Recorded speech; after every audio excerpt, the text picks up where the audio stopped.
Welcome to the Leading Conversations podcast, sponsored by the Excel Leadership Network. On each episode, JD Pairing will have conversations with church planting pastors and leaders from around the country. You can learn more about how to connect with Excel at the end of this podcast.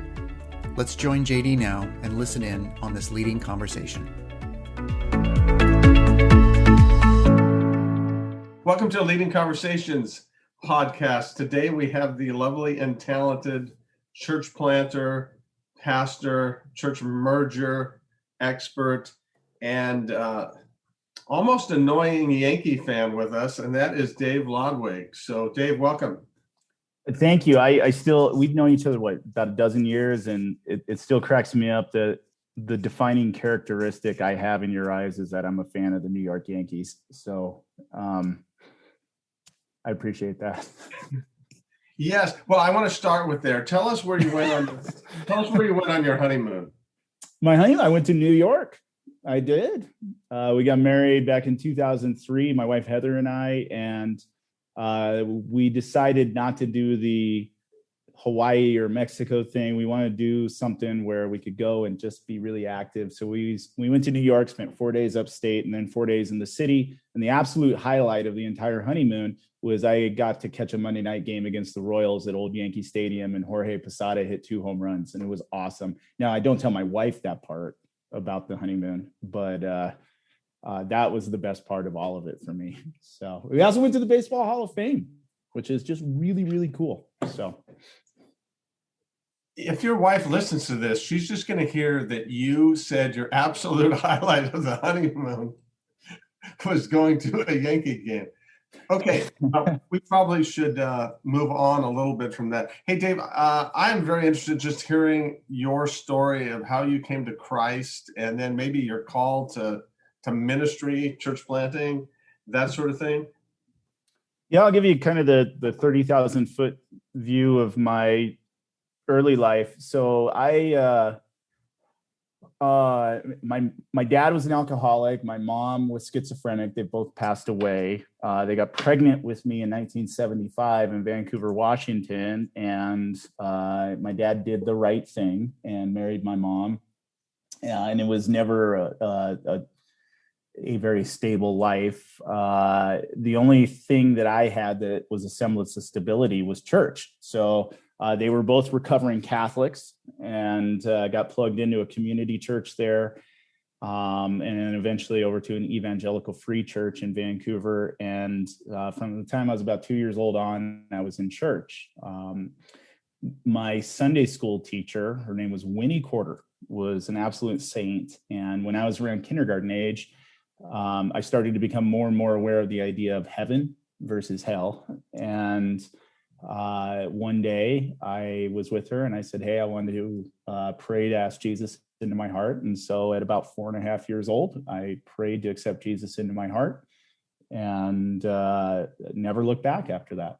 So How did you move into ministry from there? From a 4.5-year-old, did you plant a church then, or no? Yeah.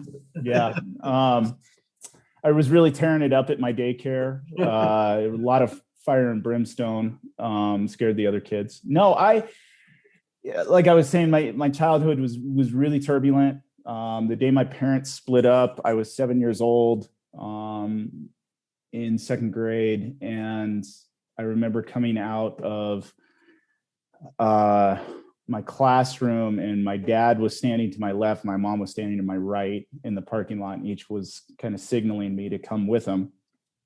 And neither of them were very happy, and they started to argue, and my mom rushed my dad, and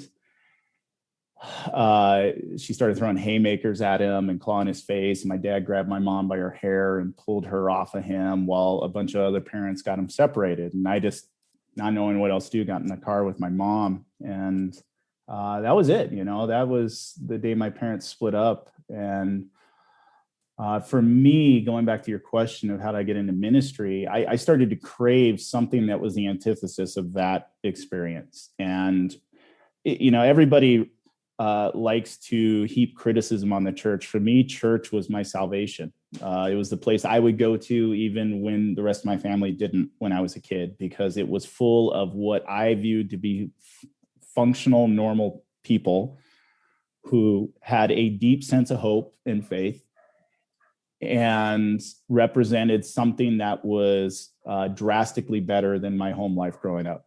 So when I was 16, I was at a camp with my youth group, and it was probably like the third night I was there. It was about midnight. I'm in a cabin with a bunch of high school guys full of machismo and Mountain Dew. And two of them started getting a fight, and I was just tired. I wasn't having it. So I grabbed my sleeping bag and I headed out, laid down in a field, and tried to just sleep in a field in the middle of the night. And this is in Oregon. And I couldn't sleep. I was just like troubled. So I got out of my sleeping bag, got down on my knees at 16, and started praying for the two guys that were in a fight in my cabin, because I was at a church camp and that's what you're supposed to do. So then I pray and I pray and I pray. And I started thinking about the other kids there, and I started praying for them, and I started praying for people back home. And next thing I know, I spent 3 hours on my knees in that field, and I'm just weeping, and I didn't even understand why. I wasn't sad or anything, but I'm just praying for all these people. Eventually I went to sleep, got up, went to my youth pastor, great guy. His name was Mike Dobbs. He was part of Growing Healthy Churches in Eureka, California. He was, after he left the church I was at in Vancouver. And I said, hey, I had this experience last night. And he's like, well, it sounds like God's laying the cares of his people on your heart. And gosh darn it, that was my pastoral call. And I wound up following that. I went to Bible college. It's now New Hope Christian College in Eugene, Oregon. Eventually went to seminary at Multnomah University. I got my first gig. I did my internship in Iowa in 1997, got my first gig as a youth pastor in Springfield, Oregon in 1998, and wound up being a youth pastor for 12 years in 3 churches until 2009, when I stepped out to plant a church. Tell us about your experience planting. I had a great experience planting. So it was 2009. The world had broken. Nobody had any money, and everybody was freaking out. And I thought, wow, this is the perfect time to go plant a church. And so I was in Vancouver, Washington. I had spent the previous 4 years as a youth pastor at a Christian Missionary Alliance church there, and wanted to leverage relationships I had built. I was a high school football and baseball coach at Mountain View High School in Vancouver, Washington. And I wanted to leverage a lot of the relationships I built there with faculty and students that had graduated into planting a church. And so I originally started with the CMA office, but they wanted to plant on the other side of Portland, up in that area, and that was their next target location. And so they wished me luck, and I said thank you, and I just started to go. So this is fall of 2009. I'm praying, okay, God, what's the first step? And probably about 2 weeks into this feeling of getting a call to plant a church, I had a high school kid who had just graduated call me up, came by my house, handed me $1,000 in cash and said, I think God told me I'm supposed to give this to you, and let's see what happens. So that was my first seed money in my church plant. I started to read all the books. I read Nelson Searcy's launch book, made the mistake of signing up on his email chain and started getting 25 emails a day for the last, I don't know, since 2009, so 12 years. And knew that I needed to start assembling a team. So I started to assemble a team. And then by about Christmas time, I was aware that I wasn't going to be able to pull off the church plant just by myself. And so long story short, I'd had a good history with the American Baptist denomination. That's what I started off with back in 1998. And I reached out to the 2 different regional offices in there's one in Portland, because at the time Oregon was its own area, and then also the Northwest region. And within 2 days, I got a reply from the Northwest Region office, which is in Idaho, up by Coeur d'Alene in Spokane, Washington. And I got an email back from a guy named Charles Revis, who was the executive minister for the Northwest Region. And about a week and a half later, he flew down, met with me in Vancouver. I showed him the area of town I wanted to plant in, told him my story, and he said, let's do it. And so at that time, he also connected me with a guy named J.D. Perry, who was a guru of church planting, and eventually did a co-plant between the American Baptist Churches of the Northwest and Growing Healthy Churches at the time. And I did the Discovery Center. I believe it was May of 2010. So Kyle, I went in dreading it because I had already gotten the ball rolling. And if I had gotten that red light, I didn't know what I was going to do. And I'm going to let my dog out because all of a sudden it's barking. Hold on. It's interesting hearing some of these stories. Some people grow up in the church in these, perfect family, and other people, like Dave, you're sharing about just a turbulent, I think was your term. And it's amazing that God just takes us where we're at, and he uses whatever background we have because he's in control and he loves us and he's got a plan. So he is. So I did the Discovery Center, got the green light, which was the biggest, it was both the biggest relief I'd ever had in ministry at that point, and also the biggest encouragement I'd ever had in ministry at that point. Planted in the fall of 2019, we did our preview services over the summer once a month, Water's Edge Church in Vancouver, Washington. And that's how I kind of got into church planting. Now you're kind of a merger guru. You probably hadn't planned on that, but this other church there came and said, "Hey, we're doing similar things. Let's do this together." And I would say I'm batting 500 on church mergers, but that's pretty good batting average. Yeah. So, but then that kind of, let me just move ahead here. That kind of blew up. Certainly not your fault. But there were some issues with the lead pastor of that other church. You need to go into those. So in April of 2011, our church had grown to around the 120 range. We were meeting in elementary school, and we had already started to feel that sort of anxiousness to get our exit strategy and look at a building. I wrote a grant and got about $40,000 to put towards a building. I had a good relationship with a non-denominational church in Camas, Washington, about 10 miles east of where we were at, called River Rock Church. And long story short, they were looking to do a second location in our area and was wondering if we wanted to merge with them. And myself, our worship leader, and our youth leader would become the location staff at that second location in East Vancouver. And so, we spent a month and a half or so of dialogue and prayer, and then felt really good about it. And consulted JD and a couple other mentors and felt a lot of peace moving forward with that. So we essentially dissolved my church plant and merged everybody into River Rock. And so I became the location pastor of River Rock Church in East Vancouver. We got into a building that we leased out, did about a $300,000 build out on it. And the first year and a half was fantastic.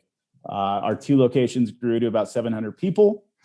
And I think that first summer I baptized around 30 people, did 9 weddings, like 6 or 7 baby dedications. It was that stuff that 10 years ago, you thought, man, this is what church is supposed to look like. And it was phenomenal. It was great. I preached every Sunday. We weren't a video venue or anything like that. And then in September 2012, it all kind of unfurled. What happened, I'll never forget the day. It was a Thursday. I went to our central offices where the staff from both locations worked at, and I walked in, and our lead pastor, his name was Kelly, was in his same clothes that he was wearing the day before. And there was this general kind of morose feeling throughout the offices, and I was like, something's off. And so Kelly called me into his office and he said, "Hey, I just want to let you know, last night I got in a big fight with my family. I punched my 16-year-old son, and my wife now wants a divorce." And I went, wow, that's not something we're ever prepared in any classroom to deal with. And it became a very complicated situation. There was myself, our other location pastor at our campus, and our youth pastor, who was his son-in-law, our executive pastor, and our worship pastor were all scratching our heads. And so we met, we talked, and we met with Kelly a couple days later, along with 4 of our elders, and we said, "We'd like you to take a 3-month leave of absence to focus on your family and working on it." And he refused to do that. He said, "No, I'm not going to do that." And then he became really angry at us for threatening what he viewed as threatening his position. It became pretty toxic as far as the work environment went.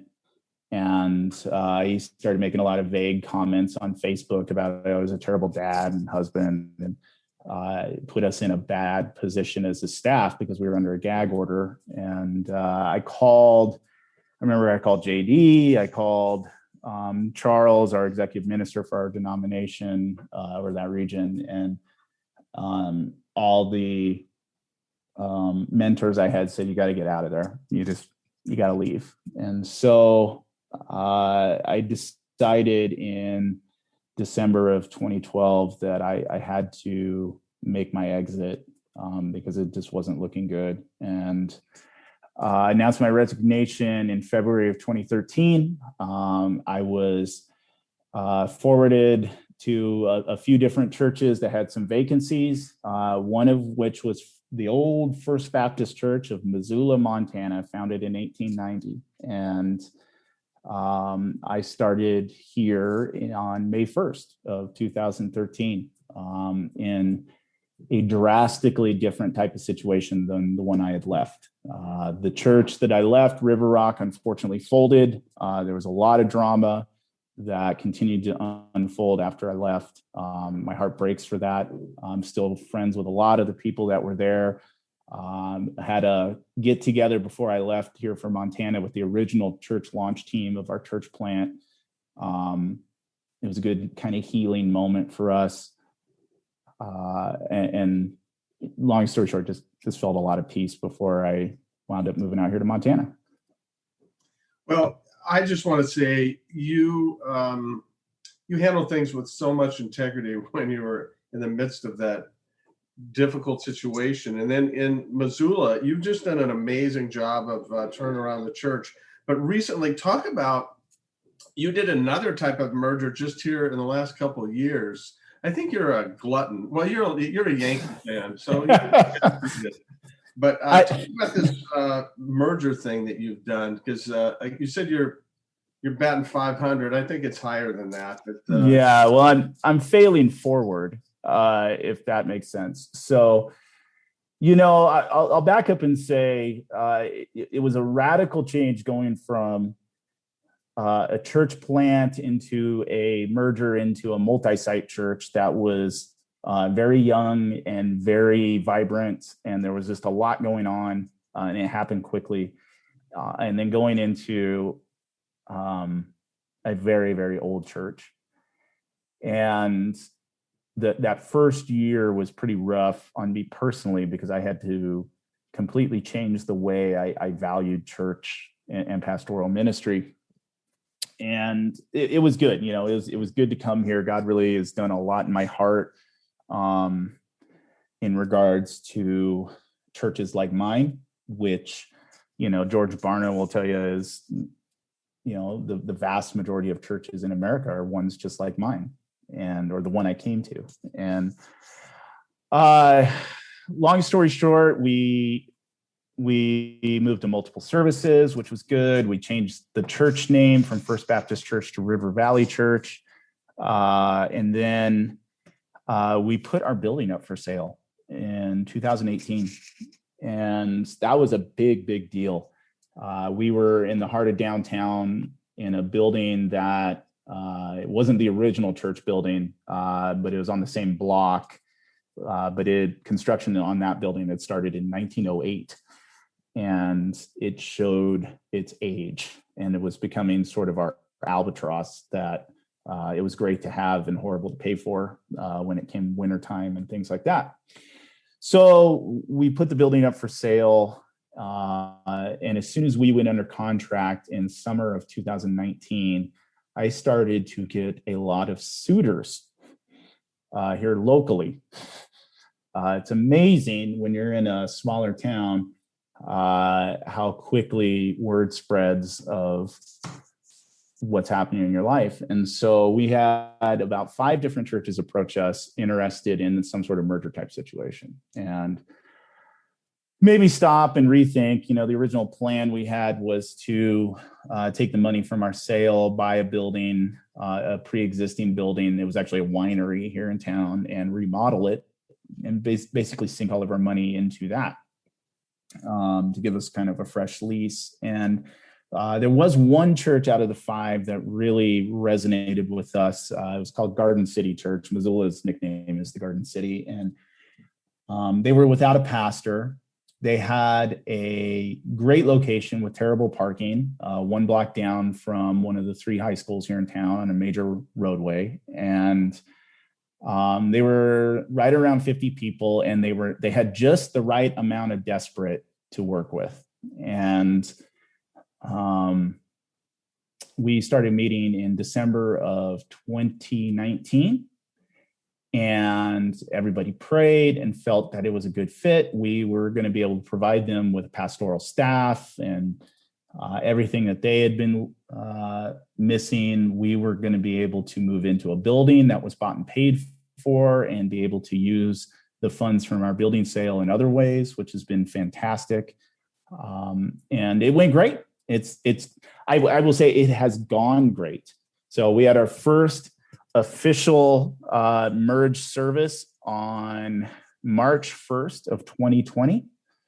The sanctuary in our building seats 150 comfortably, and we were averaging 140 a week in our first 3 weeks. And then the COVIDian era struck, and it's been a bizarre year and a half-ish, to say the least. I know for me, but for everybody else. In some ways, COVID helped our merger. It's weird to say that, but when we initially shut down and we're just doing live stream, the only people that were meeting was the merged leadership. And we didn't have some of that drama or sacred cows to worry about and navigate through in that first year that sometimes derail a church merger. Everybody, let's face it, everybody involved in church in the last year went into sort of survival mode.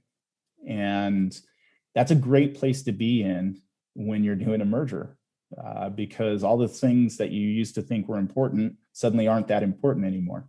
And it's been great. So we became Waypoint Church here in Missoula, Montana, and we remodeled our church building. We officially, we loosened up our restrictions in our county in the fall, and officially we were the last county in Montana to completely roll back all restrictions. We did that at the beginning of May this year. And so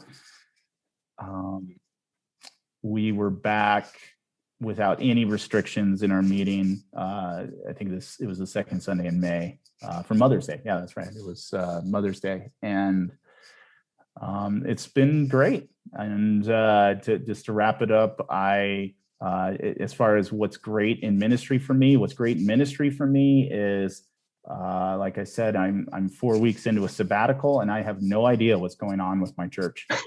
And that's a wonderful thing to say when you're on sabbatical. I have no idea what kind of drama or issues they're dealing with because nobody's letting me know. It's wonderful. And I haven't even watched our live stream since I've been gone. So I've given myself a good mental and emotional break from the church.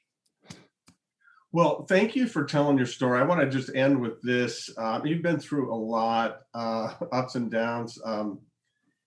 And I'm going to just start referring people to you when they're thinking about mergers. But here's just the last thing, a couple minutes. What would you tell leaders, just in your experience? What's, one parting shot you want to give us as leaders? I would say this, I can tell my story looking backwards, but I'm more excited about looking forwards. And I was kind of talking about this before we started recording here at the beginning. I'm looking ahead at the next 10 years, and it has got to be both daunting and exciting for all leaders out there, because we're looking at a radical shift in what it means to be church in the next 10 years. The census data that just came out a few months ago shows that in America, there's more people now over the age of 80 than there are under the age of 2. I mean, that's mind-blowing when you really stop and think about it. We had the slowest population growth in over 100 years this last go-around. So for churches, we've often, our demographic we lust after is young families with multiple kids. Well, guess what? That well is going to dry up to a certain degree in the next 10 years. And so this is a time for innovators to begin to think. This is a time for us to begin to look at single people in their late 20s and early 30s who aren't looking to get married or have kids. And how are we going to minister to them? How do we minister to the dinks, dual income, no kids, who may not ever have a kid? How do we reshift the way we think about what it means to be an effective church when all of the bell marks for success are being rewritten? So I think that's an exciting thing for those that are up for the task, but it's going to take innovation, it's going to take forward thinking, and it's going to take an untethering from how we used to measure success within church. Well, thank you for that. Thanks for your creativity, for your willingness to think through that. Have a great sabbatical, come back re-energized, and then tell us how to do it. And while you're on sabbatical, rethink that whole Yankee thing, so 27 world championships. Yeah, I was waiting for that. I was waiting for that. God bless. Thanks so much, Dave. Thanks for joining the Leading Conversations podcast. We hope that you found it both helpful and encouraging. At Excel Leadership Network, our focus is on the church planter rather than the church. If you'd like to find out more about us, visit our webpage at excelnetwork.org. Don't forget to subscribe to this podcast so you don't miss any future episodes. See you next time with another Leading Conversation.